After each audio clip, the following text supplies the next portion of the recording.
Chief Miller had 6 minutes left on his shift when the universe changed. He didn't know that, obviously. He was sitting in the cramped monitoring bay of Maintenance Station Delta 9, surrounded by empty nutrient paste tubes and the corpse of a cooling fan that had surrendered 3 weeks ago. The air smelled like burnt insulation and the particular flavor of tired that accumulated in a body over 15 years of contract maintenance work. His coffee was cold. His coffee was always cold. The Weaver drone, designation WW77, though Miller called it the little bastard, sat on the launch pad outside the bay window, 6 articulated legs folded beneath its rusted chassis, indicator lights blinking amber in the way that meant it needed attention but wasn't sure how to ask. Standard micro-fissure sweep on Aegis Gate Relay 4 Alpha. Council spec crawl. 4 hours minimum. Miller had a date at 7. He pulled up the drone's OS interface, scrolled past 11 warning screens he'd been ignoring for a month, and found the resonance calibration menu. The Weaver was rated for 100% sensor sensitivity. Council maintenance protocol capped it at 110. There was a hard lock at 120. Miller typed 400. The lock rejected it. He looked at it for 3 seconds, then wrote a 4-line patch, the kind with a comment at the top reading, "If this breaks anything, I was never here," and pushed it through the maintenance override. The Weaver's legs twitched. Its indicator lights shifted from amber to a deep, resonant blue he had never seen from that model before. He hit launch and reached for his coffee. The drone dropped from the pad, crossed the 50-meter gap to Gate Relay 4 Alpha, and made a sound. Not a mechanical sound, not an engine sound. Something lower than that. The kind of noise a tuning fork makes inside a cathedral, if the cathedral were the size of a solar system and the tuning fork had opinions about the speed of light. Then the Weaver was gone. Miller set the coffee down. The monitoring board went dark for exactly 0.002 seconds. Then every single alarm lit up at once. Yellow, red, a shade of violet he had never seen in 15 years. And the station's council-linked automated system began shrieking in synthesized monotone. Causal violation detected. Unauthorized reality alteration. Planck limit exceeded by... The number that followed didn't fit in the display field. Miller leaned forward. On the tracking screen, WW77's signal had reappeared, at Relay Station 7 Gamma, 32 light-years away. It had arrived 0.002 seconds before it left. He sat with that for a moment. The dead fan rattled in its housing. The alerts kept screaming. Miller logged out of the system, grabbed his jacket, and was halfway to the shuttle bay when the first inspector signal hit his comm. He answered it on the move, one arm in his sleeve. The inspector's voice carried the specific outrage of someone whose entire career had just become a footnote. He demanded to know what Miller had done to Gate Relay 4 Alpha and the surrounding space-time. Miller zipped his jacket. "I didn't break physics, Inspector. I just gave it a firm suggestion to move out of my way. I have a date at 7. He cut the channel before the inspector finished screaming. The thing about the Galactic Council's high chamber of linear transit was that it had been designed, across 6,000 years of deliberate architectural intent, to make everyone who stood at its center podium feel small and wrong. Floating crystalline desks in concentric rings, compliance runes etched into every surface, lighting calibrated to the exact frequency that produced low-grade guilt in carbon-based life forms. Auditor Xylos had never needed help feeling justified. That was, perhaps, the problem. He reviewed the telemetry from Relay 4 Alpha for the 11th time, the crystalline secondary sensory structures that framed his body vibrating at a frequency his junior staff had learned to associate with imminent catastrophe. The mathematics had not improved with repetition.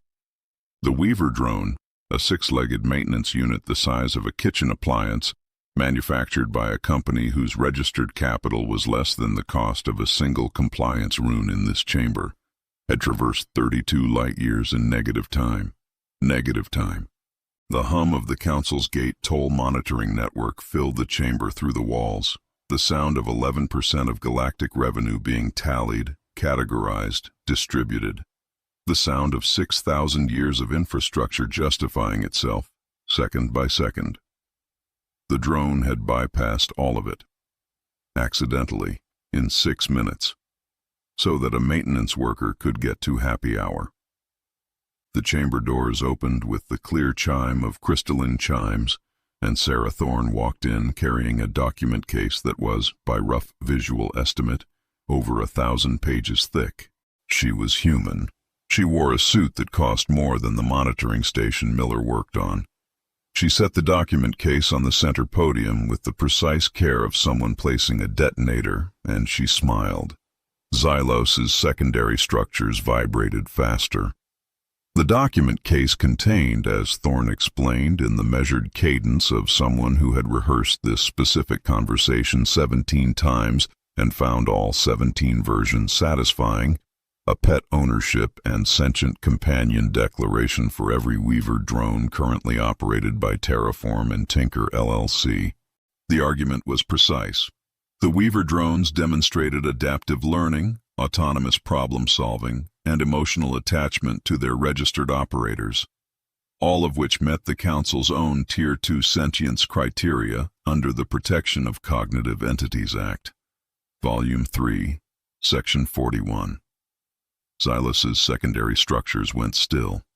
He asked, with the flat deliberateness of someone who had just seen the ground disappear beneath them, what this had to do with the Council's right to seize the drones under the Biological Hazard Statute. Thorne opened the document case to page 412 without looking at the page number. It's not a ship, Auditor. It's a maintenance tool. You can't seize it for violating transit laws any more than you can arrest a wrench for falling too fast. The chamber was very quiet.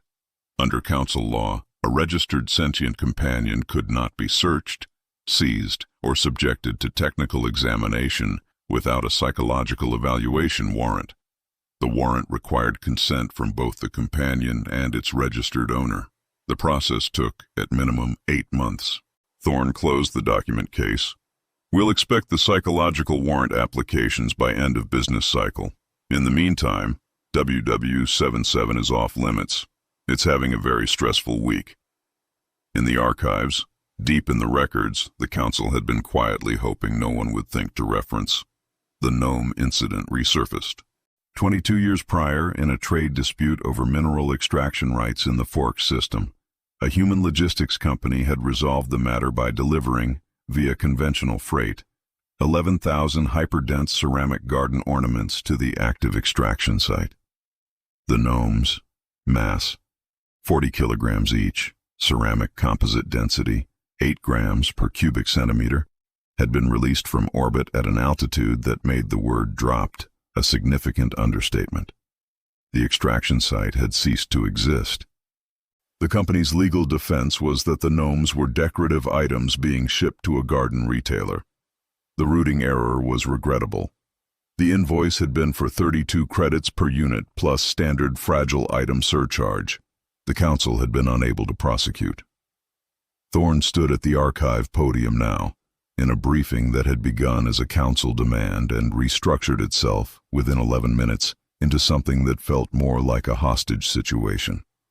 She pulled up the gnome schematics. Let the impact data speak. Let the silence accumulate. We don't innovate to conquer, Ambassador. Her hand moved to the second document on the podium, a deliberate, unhurried gesture. We innovate because the Council's bureaucracy is so boring it's a form of physiological torture. She slid the second document across the podium surface. Terraform and Tinker had open-sourced the overclock patch 48 hours ago. Not to a select group of partners. To every registered operator of a Weaver-class maintenance drone in the sector. There were, she noted, 412,000 registered operators. The Council's representative asked what that number meant in practical terms. Thorne smiled the way a star smiles, by being the only source of light in a room that had just gone dark. It meant the Council's maintenance workforce had, as of 48 hours ago, become 412,000 individually maneuverable, legally untouchable FTL drives. A sound moved through the chamber, not quite silence, the specific noise of people who had just understood something they would have preferred not to. The Duct Tape Express was not, by any reasonable definition, a threatening vessel. It was a decommissioned Terran hauler with an oxidized hull, a cargo manifest that read like a liability waiver, and a primary function registry that listed it as hazardous waste transport, non-critical. The fact that it contained, beneath the rust and the careful paperwork, master key access to every overclocked Weaver drone in the sector was not technically visible in the public record. Admiral Varax had 12 interceptors arranged in a formation that, by Council tactical doctrine, communicated both overwhelming force and unambiguous legal authority. Miller, looking at the formation from the bridge via a monitor with a cracked corner, finished a protein bar. The Admiral's demand was for immediate surrender of the illegal FTL apparatus, followed by full technical disclosure, crew detention pending reality alteration charges, and formal impounding of the vessel. Miller listened to all of it. Then he executed a frame swap. The frame swap was what happened when two Weavers operating at identical resonance frequencies exchanged positions. It required no significant energy, no targeting system, only the knowledge of where you wanted to be and the presence of something of equivalent mass already there. The Admiral's personal escape pod, 4.2 metric tons. The Duct Tape Express, stripped of its cargo containers for exactly this contingency, 4.2 metric tons. The swap took 0.001 seconds.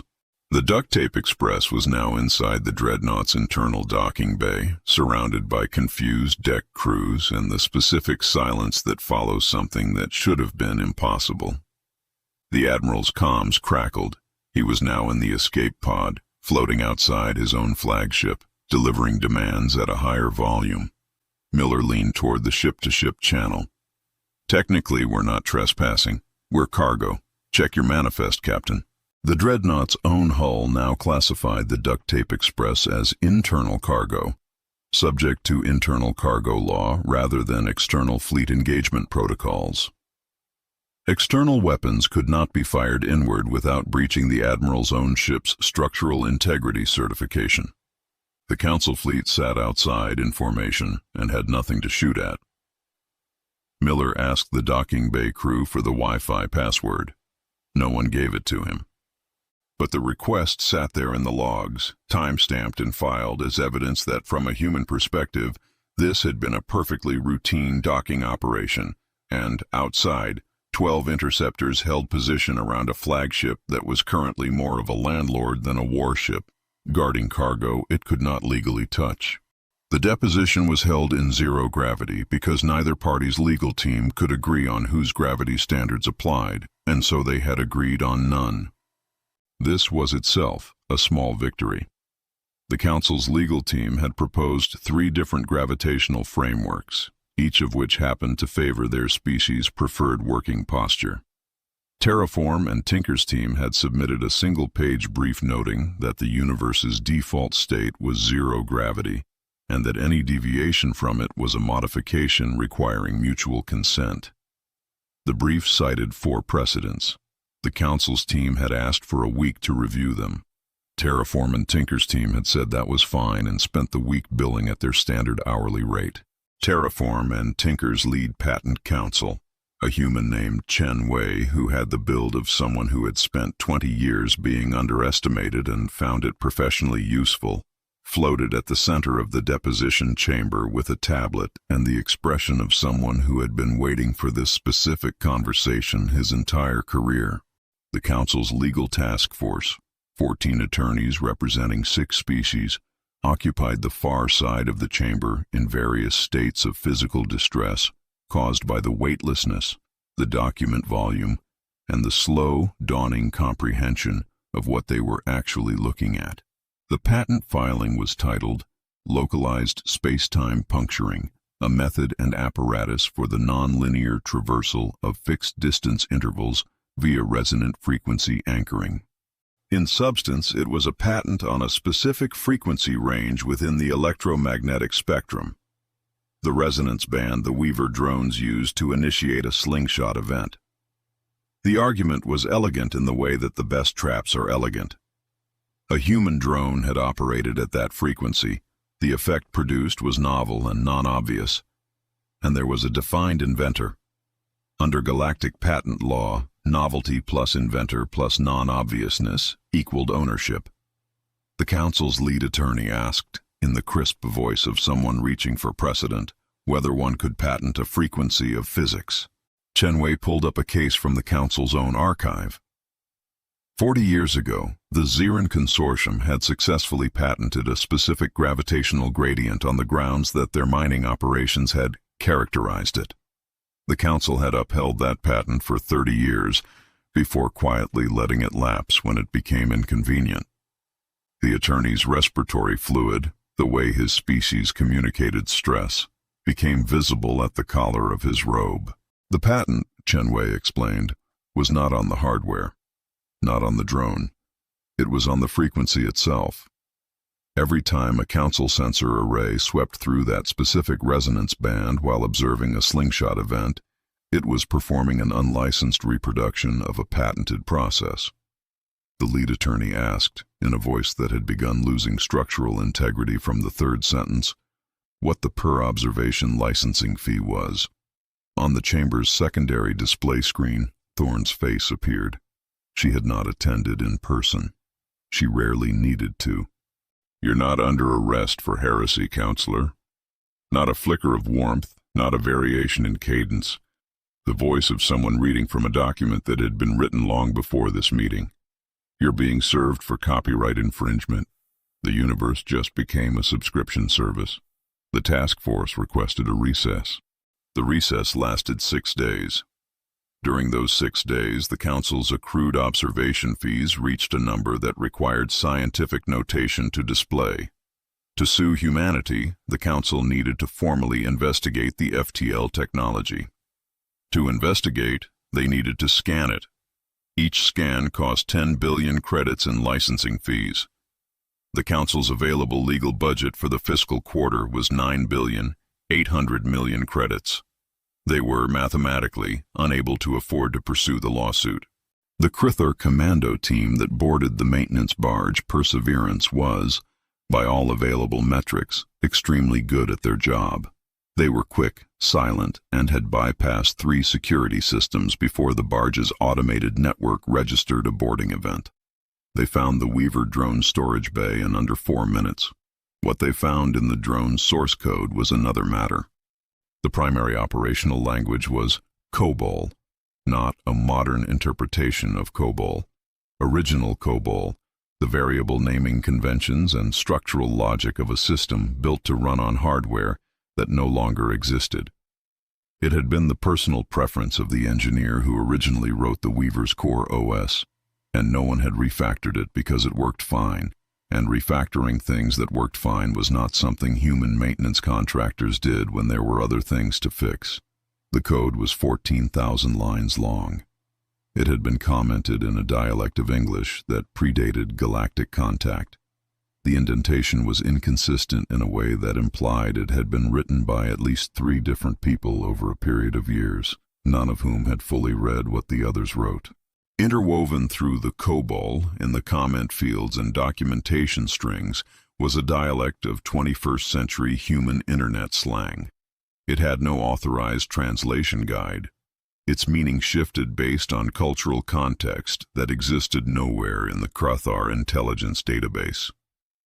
The drone's intrusion detection system, which monitored for unauthorized curiosity, registered the team's access attempts as a critical security event. The drone had not been programmed to respond to intrusion with violence. It had been programmed to respond with relocation.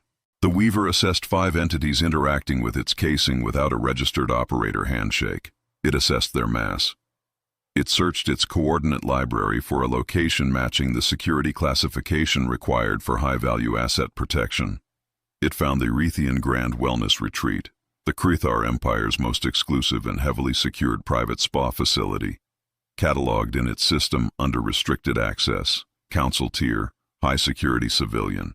The 5 commandos arrived there in what the retreat security logs would later describe as an unauthorized resonance insertion event in the center of the main thermal mineral pool.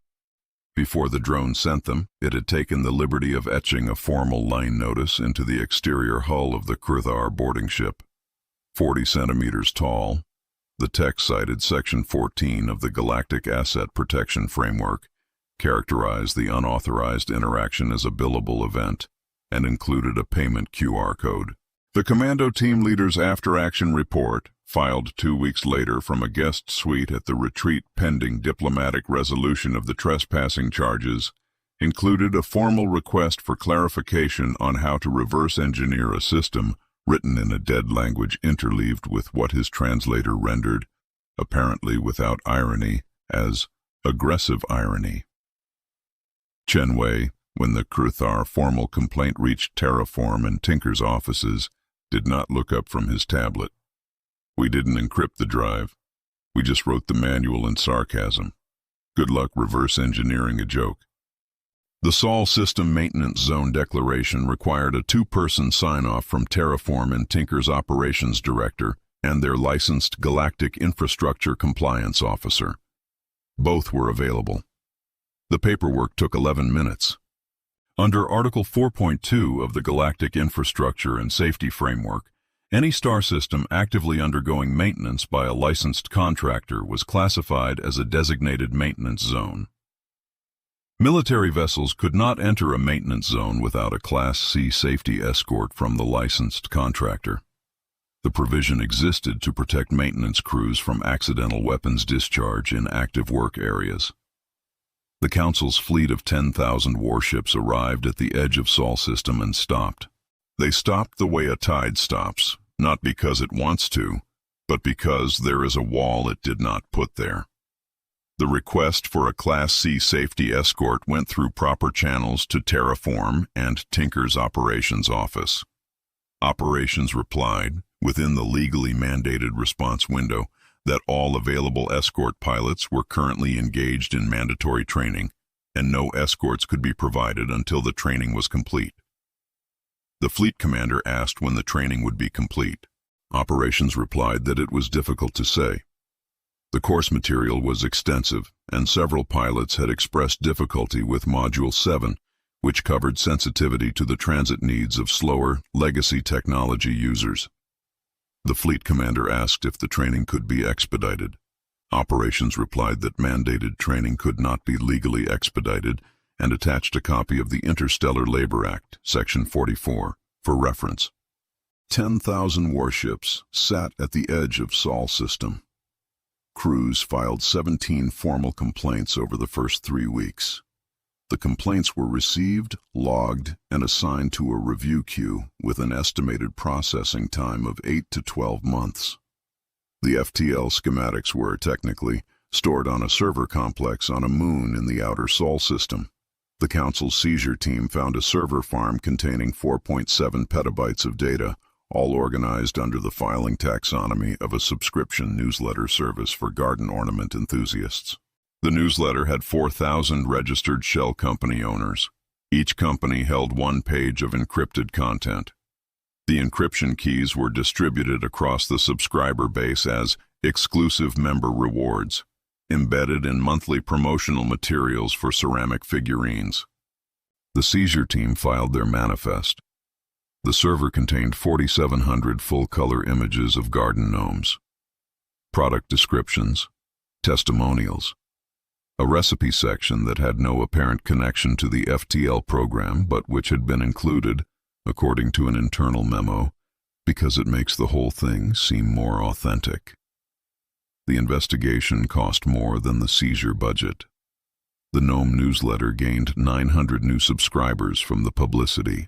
The Council's formal cease and desist order was sent through certified courier channels. Under Galactic Legal Convention, delivery via the issuing authority's certified network was required for the order to be legally binding.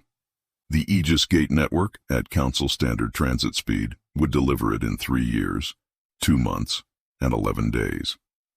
Thorne received notification of the pending delivery and arranged for Earth's entire registered corporate GDP to be moved into the sovereign escrow system before the order arrived. The escrow system was a series of hollowed-out asteroids in a dead star system, threaded with slingshot energy, glowing blue at their cores.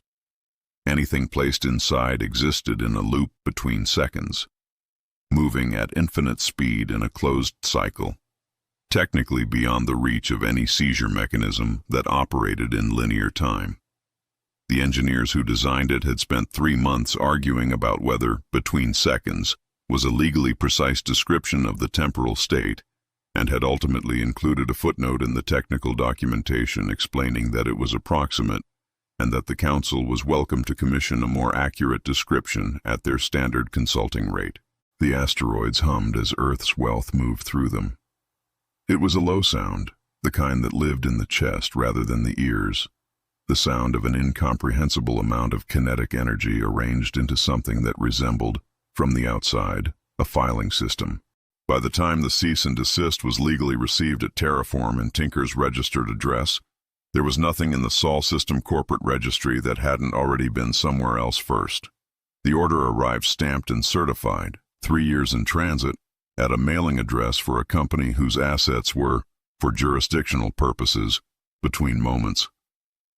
The courier drone that delivered it waited 40 minutes for a signature, received none, and logged the delivery as complete per protocol because it had discharged its function, and its function was delivery, not outcome.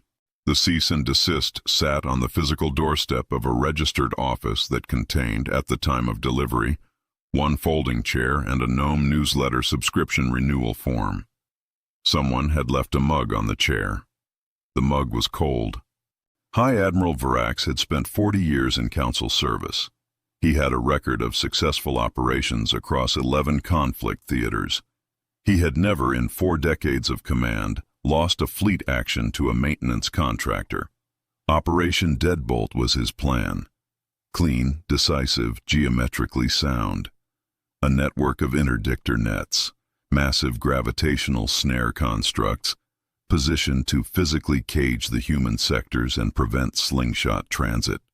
No legal mechanism, no injunction, just mass and force and the simple logic that things cannot move through solid matter. The Weavers had been in the area for 6 weeks before the Admiral gave the order. His staff had noted their presence and classified them as ambient maintenance activity. The drones were small. They were individually unimpressive. They sparked occasionally, which seemed consistent with being inexpensive equipment operated by people who did not prioritize aesthetics.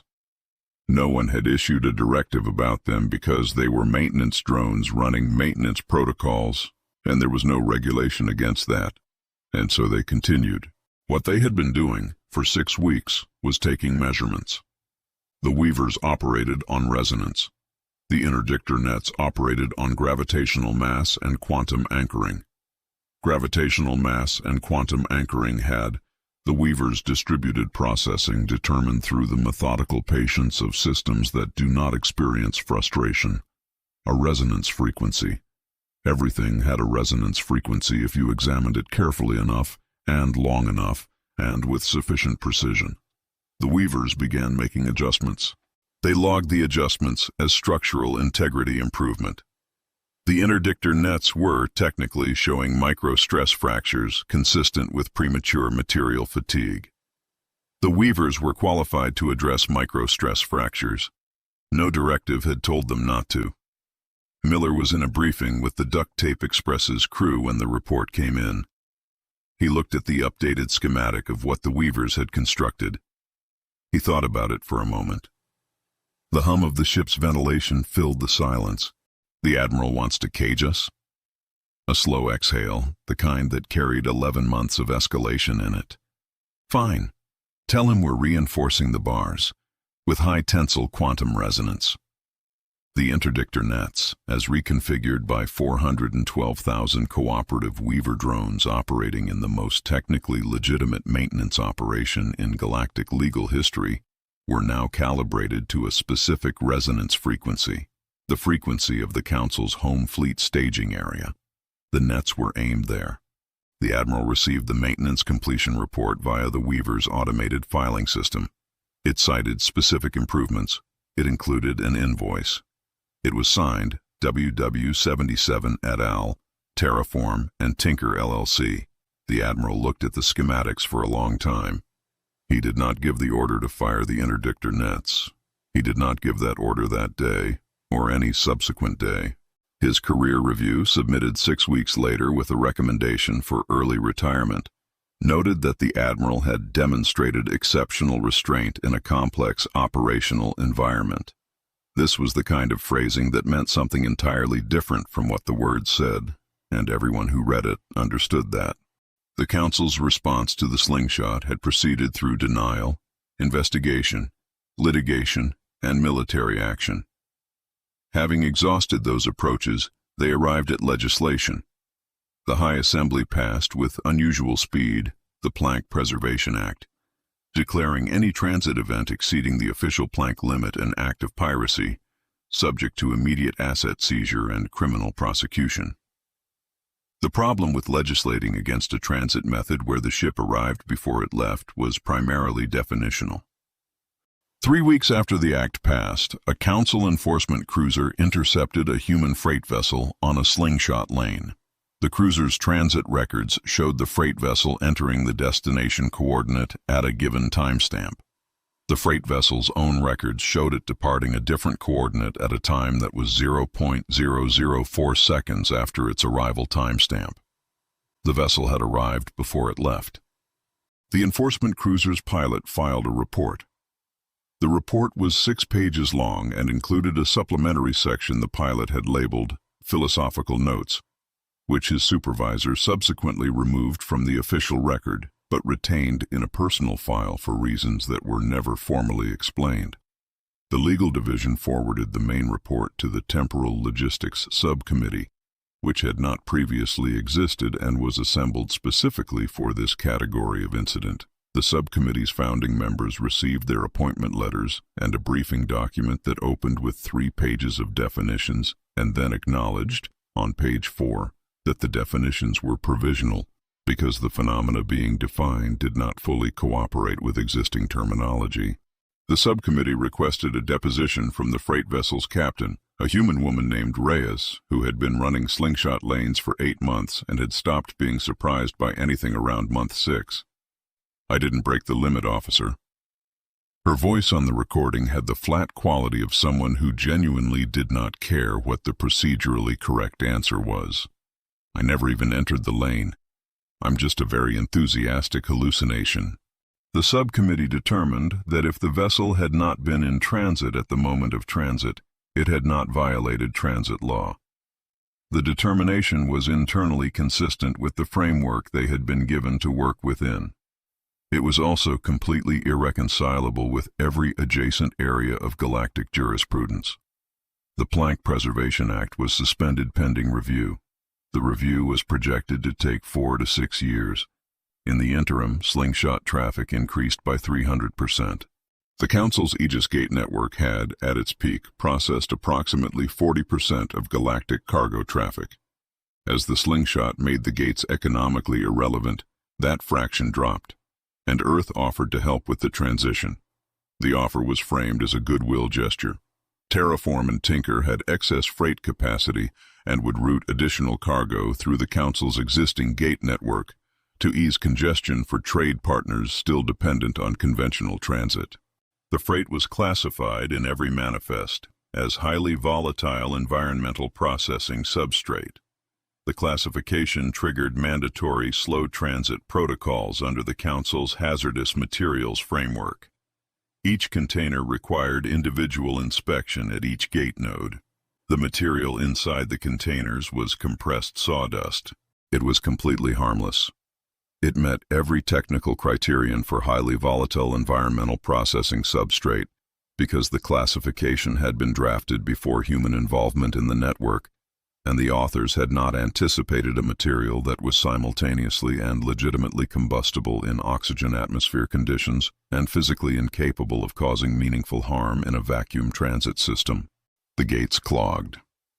Processing times for legitimate cargo, council trade goods, military supply shipments, diplomatic pouches, climbed from days to weeks, then weeks to months.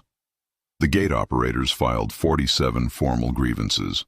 Each grievance was reviewed under the Council's Standard Infrastructure Complaint Framework, which routed infrastructure grievances through the Ministry of Linear Transit, which was currently operating at reduced capacity due to a jurisdictional dispute with the newly formed Temporal Logistics Subcommittee about which body had authority over transit events that had not technically occurred. The Council's remaining gate-dependent trade partners began negotiating Slingshot access agreements with Earth. Within 6 weeks, gate toll revenue had dropped to 11% of its pre-Slingshot baseline. This was, for the record, the second time that specific number had appeared in Council financial reporting in connection with humanity. The first time had been the day after Miller clocked out of Delta 9 with cold coffee and a date to get to. The analysts who noted the parallel kept their observations out of the formal reports. Thorne set a thin folder on the diplomatic table. The table was in the Council's Trade Commission chamber, and the folder was the thinnest document she had ever brought to a formal negotiation, which was itself a form of communication. "We're not blockading you." One hand rested on the folder, not opening it. "We're just using your services. Isn't that what you wanted?" Earth filed a formal claim on the Aegis Gate network under kinetic squatting provisions, citing the network's drop below functional transit system threshold. The claim went to the Galactic Property Registry. The Council's dispute went into the same review queue as the Planck Preservation Act. 12 of the Council's 17 major trade partners signed Earth's Transition Facilitation Agreement within the first month. 3 more signed by the end of the second. The final 2 held out until a Terraform and Tinker logistics report, circulated through normal trade channels, noted that the Slingshot network's routing efficiency would increase by 14% when the 2 remaining legacy system holdouts were integrated. The implication was not stated. It did not need to be. What none of them had been told, what no one outside Terraform and Tinker's senior engineering team and a very small circle at the top of Earth's government had been told, was what the Weavers had been doing for the past 2 years. They had been building, not quickly, not visibly, in the way that root systems build, below any surface that anyone was monitoring, threading through structures that already existed, patient and distributed and thoroughly unremarked upon. The Council's Homestar, designated Precept Orion 7 in human catalogs, had begun experiencing irregular output variance 18 months ago, fluctuation in energy yield, minor effects on communication arrays and agricultural light cycles on the Council's home world. The Council had contracted for maintenance. Terraform and Tinker had filed the appropriate work orders. The Council had signed the service authorization documents. The Weavers had been thorough. Over 24 months of continuous documented, legally sanctioned maintenance work, they had threaded resonance anchors through the star's convection layer, one micro-fissure patch at a time. The anchors were integrated into the Slingshot network. The star had a resonance frequency, and that frequency had been brought into calibration with the rest of the system. Precept Orion 7 could now function as the network's master node, a power source of essentially limitless scale. It could also be tuned. The star's light output was no longer a fact of physics. It was a setting, a managed setting, with version control and rollback capability and a support hotline that operated during standard business hours in the Pacific time zone. The engineers who had designed the integration had, apparently, included documentation. The documentation was thorough. It covered normal operations, maintenance procedures, emergency protocols, and a section at the end titled Frequently Asked Questions that included, as question 17, what happens if we don't pay? The answer to question 17 was 2 sentences long. The first report landed on Thorne's desk at 0600. She read it twice. Then she called Marcus Vane and read him the section heading and the 2 paragraphs beneath it. Vane was quiet for a moment, Then he started pulling up filings. Outside the Duct Tape Express, the maintenance bays were dark and quiet, and WDW-77 ran a routine diagnostic, and Precept Orion 7 burned exactly as it always had, warm, constant, rising and setting on the Council's homeworld on the same schedule it had maintained for 5 billion years. Nothing had changed in the sky. Everything had changed in the paperwork, and the Council did not know yet that those were the same thing. Marcus Vane had the posture of a man who had never been in a room he felt he didn't own. The High Council Summit Chamber presented this quality with more architectural resistance than most rooms: floating crystalline desks, compliance rooms, lighting tuned for guilt. 6,000 years of deliberate intimidation baked into the stone. Vane walked to the center podium and set down a document, not a tablet. Actual printed material, bound and labeled, the kind of affectation that in galactic diplomatic context communicated exactly one thing. This was decided long before today. The document was the Nest Assessment and Asset Classification Report. 214 pages. It covered in precise technical language what the Weavers had built inside Precept Orion 7 over 24 months of continuous, contracted, fully authorized maintenance work. The resonance anchor network, the calibration nodes, the integration architecture, the yield parameters. The final page contained the formal classification: industrial utility, human modified, under Galactic Property Framework, Section 89. High Auditor Xylos, recently promoted to the position by a predecessor who had, with unusual foresight, arranged this outcome specifically to avoid attending the meeting himself, reviewed the document with the particular stillness of a being conserving energy for a crisis that had not yet fully arrived. He was good at reading documents. He had been reading them for 60 years. He had developed an instinct for language that appeared generous and concealed a secondary mechanism. He could not find one. The legal problem was precise. 18 months ago, when the Council's home star began its output variance, the Council had engaged in emergency consultations with every licensed maintenance contractor in their sector. Terraform and Tinker had responded quickly. They had filed the appropriate work orders. The Council had signed the service authorization documents with the urgency of people who needed a sun fixed and did not have time for a close read. The service authorization documents contained on page 4108 in the Safety and Compliance Addendum a user improvement clause. The clause specified that any improvement made to a maintained asset that materially increased its operational capacity, as defined by the contractor, transferred a beneficial ownership interest in said improvement to the contractor for a duration of 999 standard cycles.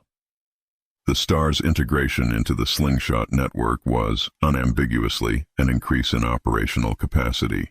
The beneficial ownership interest applied to the improvement. The improvement was the star's current resonance calibration state. The resonance calibration state was the mechanism by which the star produced light. Xylos worked through it. Vane waited. The chamber hummed with the low frequency of a system built to make people feel accountable, and Vane stood in it and felt nothing in particular. "We didn't steal your sun, High Auditor." Vane's voice had the texture of a conclusion that had been reached long before the argument was made. "We just upgraded it, and per the user improvement clause, we now own the deed to the light it produces. Pay up or we turn the brightness down." The chamber was very quiet. On the Council's homeworld, 3 billion beings went about their daily business under a star that looked exactly as it always had. It was warm. It was constant. The crops grew. The cities lit their towers at dusk. Children played in the same afternoon light their grandparents had played in. Nothing in the sky had changed. The star was still a star, but it was now a star with a landlord. The Partnership Transition Framework was delivered the following morning as a formal document, signed by Thorne, Vane, and Miller, Miller's signature appearing last. in the slightly uneven cursive of someone who had been pulled away from a calibration check to sign a form and had not been fully briefed on which form it was. Option 1.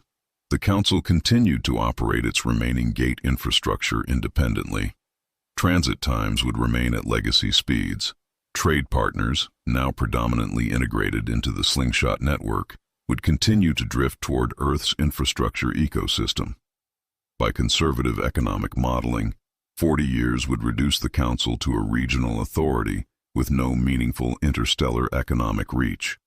The star would function normally because Terraform and Tinker would continue to provide maintenance services under the existing contract. The monthly invoice would arrive on schedule. Option 2. The Council joined the Human Infrastructure Union as junior partners.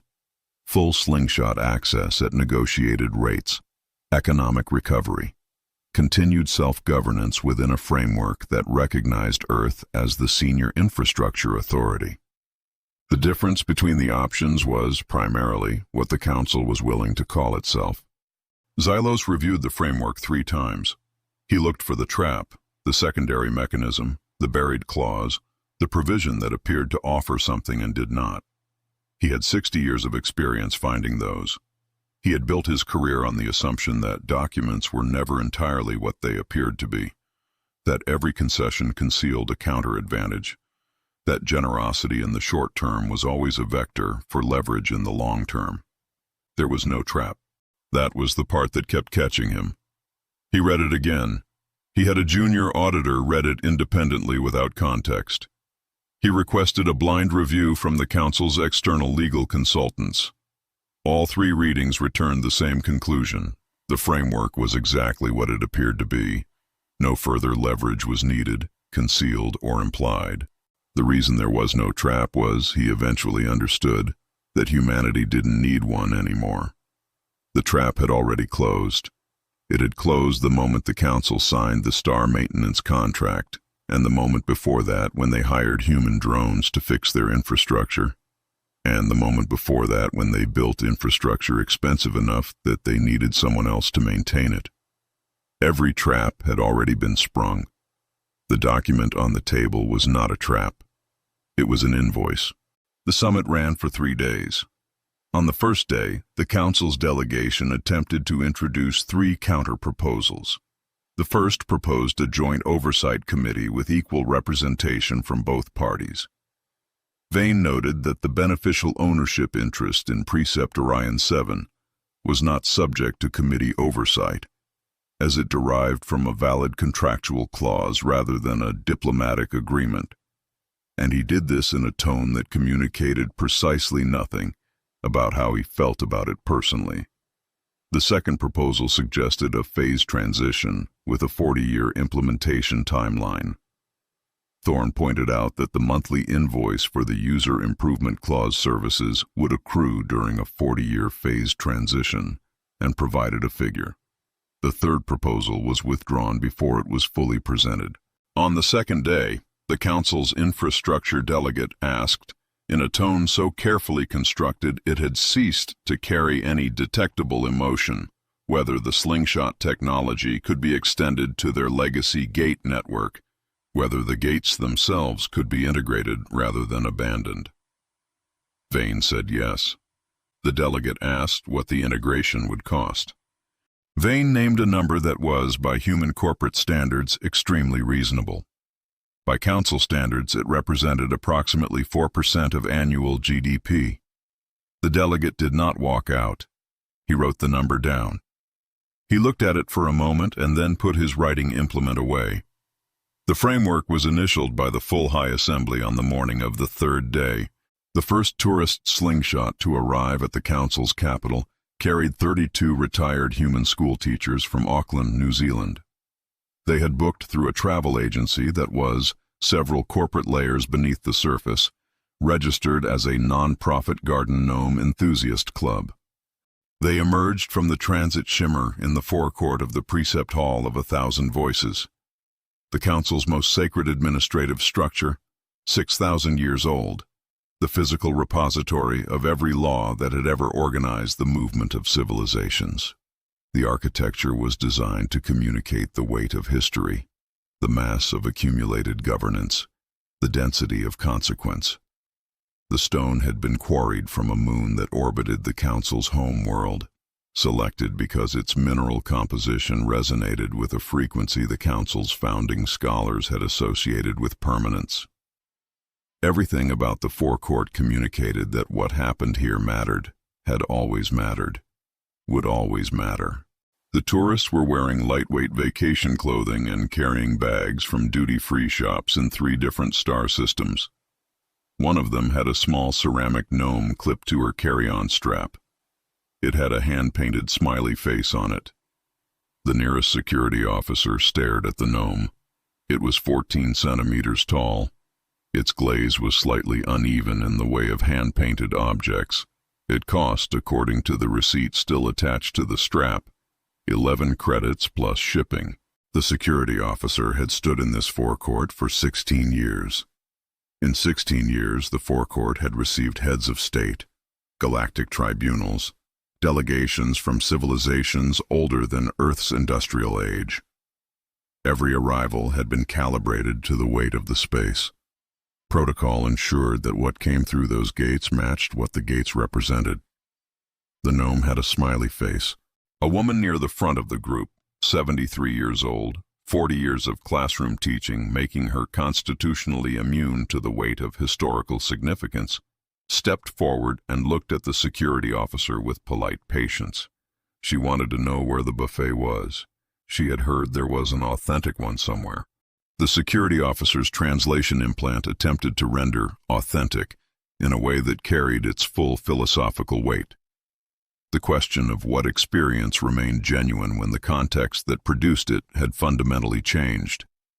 When the institutions that defined significance were now operating under new management and the tourists at the gate were the new management's retirees on a package deal. The implant rendered it as, "Where is the food?" The security officer pointed. Beryl thanked him and moved toward the entrance of the precept hall of 1,000 voices, gnome bouncing gently on her carry-on strap, followed by 31 retired teachers from Auckland who had once taught children the history of places like this. Places built to last forever, to mean forever, to be the kind of thing that defined what forever was, and who were now visiting one as a day trip between the hotel and the alien buffet. The hall's inscription chambers were 3 kilometers deep. Every law ever codified by the council was carved there. The stone had been worked by master artisans across generations. Civilizations had ordered their entire societies around what was written in those walls. The gnome had a hand-painted smiley face. That was the thing that the security officer would not be able to stop thinking about later in the report he filed and then rewrote twice because the first 2 drafts did not capture it adequately. Not the framework agreement, not the star, not the legal mechanisms or the slingshot or the cease and desist that had arrived too late to mean anything. The gnome. 14 centimeters, 11 credits plus shipping. Clipped to a retiree's carry-on strap in the forecourt of the most important building in the galaxy. That was what winning looked like from the outside. Tiny and unhurried and slightly chipped at the base, and it didn't know where the buffet was, but it was pretty sure there was one. Miller heard about it later, secondhand, from a logistics coordinator who had been on site certifying the transit infrastructure. He was in the Duct Tape Express's galley eating lunch when the story was told, and he listened with the expression of someone who had passed through surprise months ago and arrived at something quieter. He poured a coffee, hot for once. He turned the mug in his hands. Outside, in the maintenance bay, WW77's indicator lights cycled through amber and blue, and that other color, the one that didn't have a designation in the standard manual, as it ran its self-test. The galaxy didn't end with a bang or a whimper. His eyes on the mug, his voice low enough that it was almost just for himself. It ended with a service fee and a human engineer asking if we had a spare AA battery. He drank the coffee before it could get cold. In the maintenance bay, WW77 completed its self-test. sparks once, in the way it always did, flexes its legs, scratches the deck plating. 17 new work orders blinked in its queue. All 17 were from Council-registered infrastructure assets. All 17 were, by the technical definition of every relevant statute, maintenance contracts. The little drone oriented toward the first one. The galaxy's new maintenance cycle had begun. The billing interval was monthly. WW77 got to work.